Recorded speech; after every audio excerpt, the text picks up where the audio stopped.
Assalamualaikum warahmatullahi wabarakatuh. Nama saya Nurul Najihah binti Muhammad Nazri, nombor matrik 074109. Baiklah, hari ini saya akan membentangkan mengenai pembelajaran abad ke-21 dan saya memilih kaedah pembelajaran abad ke-21 tentang traffic light. Okay, baiklah. Jadi sebelum saya meneruskan kepada penerangan apa itu traffic light, saya akan terangkan dulu secara ringkas mengenai apa itu PA-ke-21, pembelajaran abad ke-21. Pembelajaran abad ke-21 ini adalah satu proses pembelajaran yang berpusatkan murid berteraskan elemen komunikasi, kolaboratif, pemikiran kritis dan kreativiti, serta nilai murni dan etika. Kat sini ada beberapa elemen PA-ke-21. Kalau kita boleh lihat dalam slide ni, contoh ada kemahiran berfikir secara kritikal dan kreatif, kemahiran berkomunikasi secara berkesan, kemahiran mencari dan mengaplikasi maklumat, dan ada banyak lagi kat sini. Jadi untuk tajuk saya, traffic light, dia lebih kepada kemahiran komunikasi di bawah satu elemen iaitu elemen komunikasi. Baik, kita pergi kepada slide yang seterusnya. Saya akan terangkan sedikit apa itu traffic light classroom. Okay, traffic light classroom ni sebenarnya dia adalah satu toolkit, alat yang digunakan di dalam kelas. Jadi apa tujuan traffic light ni? Pertama, dekat sini adalah traffic light classroom ni adalah salah satu cara penilaian yang bersistematik semasa sesi pengajaran dan pembelajaran berlangsung. Seterusnya, traffic light classroom juga dapat menerapkan disiplin bidik darjah yang baik untuk memastikan murid dapat belajar dengan teratur dan mencapai objektif pembelajaran secara maksimal.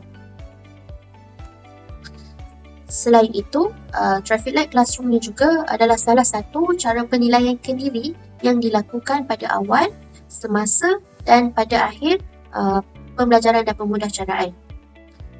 Akhir sekali, aktiviti yang menggunakan lampu isyarat traffic light dalam bentuk kad sama ada dari segi warna atau simbol emoji sebagai respon murid di dalam kelas semasa PDPC. Okay, baiklah. Jadi secara umumnya, traffic light ni seperti yang saya katakan tadi, ia merupakan satu alat pembelajaran, toolkit, digunakan di dalam kelas. Jadi tujuannya adalah untuk penilaian oleh murid itu sendiri, penilaian kendiri. Sejauh mana murid tu mengukur kefahaman mereka. Okay, sebelum tu saya teruskan dulu dari segi apa maksud penggunaan traffic light. Okay, dekat traffic light ada tiga, dekat kad traffic light tu dia ada tiga warna. Macam lampu traffic light lah, lampu isyarat ada tiga warna iaitu merah, kuning dan hijau. Okay, jadi bagi maksud merah ni, maksudnya saya perlukan bantuan. Saya tidak dapat meneruskan pembelajaran tanpa bantuan. Maksudnya, kalau murid tu mengangkat ataupun menunjukkan kad yang berwarna merah, itu membawa maksud murid tu tidak faham. Dia memerlukan bantuan guru untuk menjelaskan semula penerangan pembelajaran tersebut. Okey, baik. Untuk berwarna kuning, maksudnya saya mempunyai soalan namun masih dapat meneruskan pembelajaran sehingga menerima bantuan. Okey. Dan akhir sekali hijau, saya berjaya melakukannya, saya tidak memerlukan bantuan, saya boleh membantu orang lain. Maksudnya, setiap warna ni ada maksudnya tersendiri. Hijau tu maksudnya murid tu dah faham, tak memerlukan penerangan lebih daripada guru, dia dah memang faham. Kuning, mungkin dia faham dan separa lah, 50-50. Faham dan tak faham sama banyak dan mungkin memerlukan lagi bantuan guru. Manakala merah, maksudnya murid tu dia memang langsung tak faham, dia memerlukan kepada penerangan guru ataupun bantuan guru. Jadi saya akan terangkan bagaimana cara pelaksanaan kad traffic light ni di dalam kelas. Okey, pertama, setiap pelajar akan diberikan satu set kad yang terdiri daripada warna hijau, merah dan kuning. Okey, setiap pelajar dalam kelas akan diberi kepada setiap pelajar dalam kelas tu. Bukan hanya beberapa orang sahaja. Setiap pelajar akan diberikan kad yang berwarna merah, hijau dan kuning. Okey, warna-warna tu mempunyai maksud yang tersendiri seperti saya terangkan tadi, dan guru perlu menerangkan kepada semua pelajar tentang maksud-maksud warna tadi. Warna merah apa dia, warna hijau apa, warna kuning apa. Jadi murid perlu jelaslah apa yang dimaksudkan bagi setiap warna tersebut. Okey, jadi cara pelaksanaan tu bila setiap murid ada kad tu dalam kelas, bila guru nak buat penilaian secara maksudnya secara overall dalam kelas, bila guru tanya dalam kelas, faham tak? Murid akan memberi respon dengan mengangkat kad, menunjukkan kefahaman mereka lah, aras kefahaman mereka. Okay, jadi kita lihat apa tujuan ataupun fungsi traffic light ni. Okey, yang pertama, untuk menunjukkan aras pemahaman murid sekaligus membantu guru mengenal pasti murid yang kurang memahami subjek yang diajar. Okey, yang kedua, mendapatkan respon murid semasa PDPC, dan yang ketiga, dapat meningkatkan pelibatan aktif murid di dalam kelas. Okay, itu tujuannya.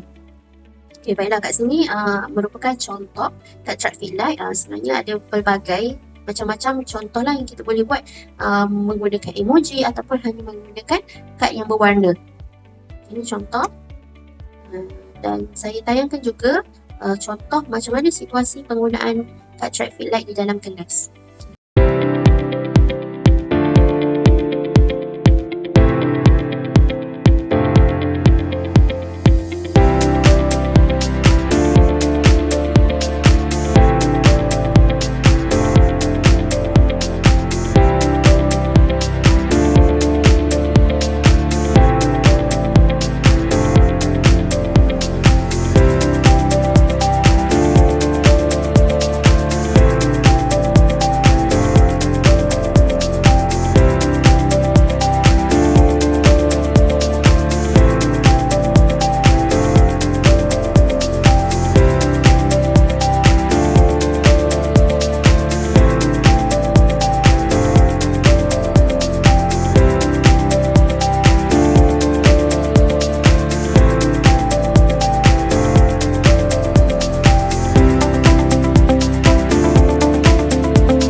Jadi sebagai rumusan, guru perlu bertindak sebagai pengaktif di dalam kelas dengan menggunakan pelbagai kaedah reciprocal teaching seperti maklum balas murid, parking lot, sudut PEM dan kriteria pembelajaran, metakognisi dan one classroom traffic light.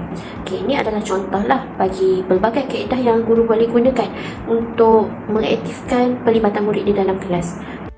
Secara umumnya, penggunaan traffic light digunakan untuk meminimumkan percakapan guru di dalam kelas dan memaksimalkan penglibatan murid melalui teknik mudah penyoalan. Kerana apa?